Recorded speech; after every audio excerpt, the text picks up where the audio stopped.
நீங்கள் பார்த்துக் கொண்டிருப்பது உங்கள் விஜய்.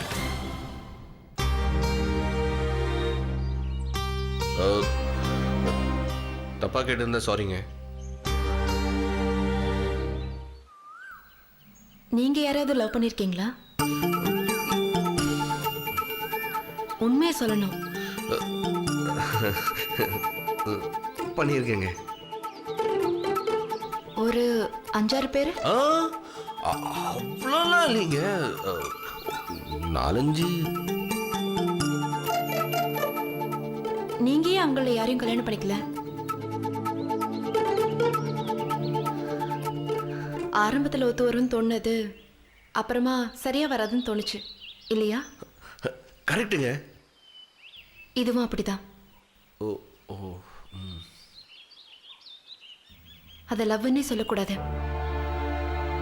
ஸ்கூல்ல பார்க்குறப்பெல்லாம் விடாம தொந்தரவு பண்ணி என்னை சம்மதிக்க வச்சான். சம்மதம் சொன்னதுக்கு அப்புறம் அதை விட தொந்தரவாயிடுச்சு. பார்த்தா மின்னல் அடிக்கிறது, பட்டாம்பூச்சி பறக்கிறது, இப்படி எதுவுமே சோமக்கிட்ட எனக்கு வந்ததில்லை. இன்னைக்கு ஏதாவது சண்டை போடுவானோ, இதை செய்யல அதை செய்யலன்னு எதிர்பார்ப்பானோன்னு தான் பயமாவே இருக்கும். அப்புறம் ஒரு கட்டத்தில் தான் இது சரியா வராதுன்னு முடிவு பண்ணேன். உங்களை பார்க்கறதுக்கு முன்னால அவன்கிட்ட கண்டிப்பாக சொல்லிடணுன்னு தான் அன்னைக்கு அவனை மீட் பண்ணேன். அதை தான் நீங்கள் பார்த்தீங்க. உங்கள் லவ் எப்படி? அது லவ்வே கிடையாதுங்க, இன்ஃபேக்சுவேஷன். ஏதோ ஒரு அட்ராக்ஷன். ஸோ மாதிரி அந்த பொண்ணு பயங்கர டார்ச்சர். தினமும் பார்க்கணும், பேசணும், அவள் அடிக்கிற ஜோக்கெலாம் சிரிக்கணும்.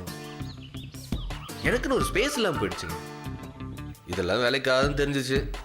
உங்களை மாதிரி தாங்க நானும்.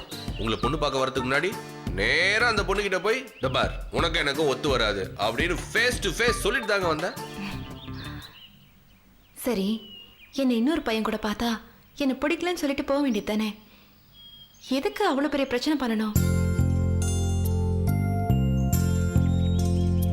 நிஜமா அது ஏன்னா இப்போ வரைக்கும் எனக்கு புரியல. இவ்வளோ நல்ல ஆள் ஏன் அப்படி நடந்துக்கணும்? இதுக்கு நான் நிஜம் சொல்றதா இல்லை பொய் சொல்றதா? உண்மையை சொல்லுங்க. அப்பா அம்மா கம்பல்ஷன் தாங்க உங்களை பொண்ணு பார்க்கவே வந்தேன். முதல்ல உங்களை பார்த்துட்டு அப்பாவுக்கு ஃபோனை போட்டு பொண்ணு பிடிக்கலன்னு சொல்கிறதுக்காக தான் உங்களை பார்க்கறதுக்கு ஸ்கூலுக்கே வந்தேன். ஆனால்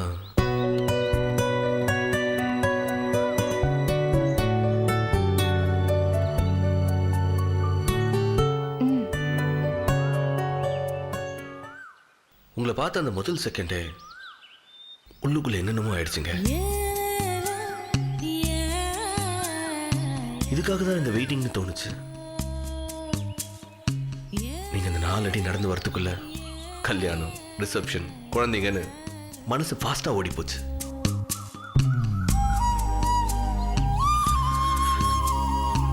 அது எப்படி சொல்றது எனக்கு தெரியலங்க. நான் இந்த மாதிரி ஒரு தடவை பார்த்தா மனசுக்குள்ள மழை பெய்யும், மின்னல் அடிக்கும், வெயில் அடிக்கும்ன்றதெல்லாம் கேட்டா நானே சிரிப்பேங்க. அன்னைக்கு எனக்குள்ள இதெல்லாம் நடந்துச்சு.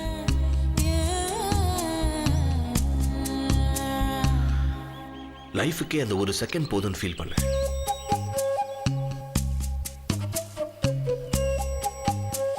ஆனா இதெல்லாமே அடுத்த நிமிஷமே உங்க ஸ்கூல் வாசல்ல உடைஞ்சு போனா தாங்க முடியலங்க. அதனால்தான் கோபம், ஃப்ரஸ்ட்ரேஷன்ல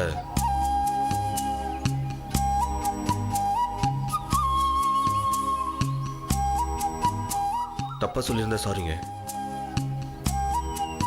ஆனா இதுதான் உண்மை.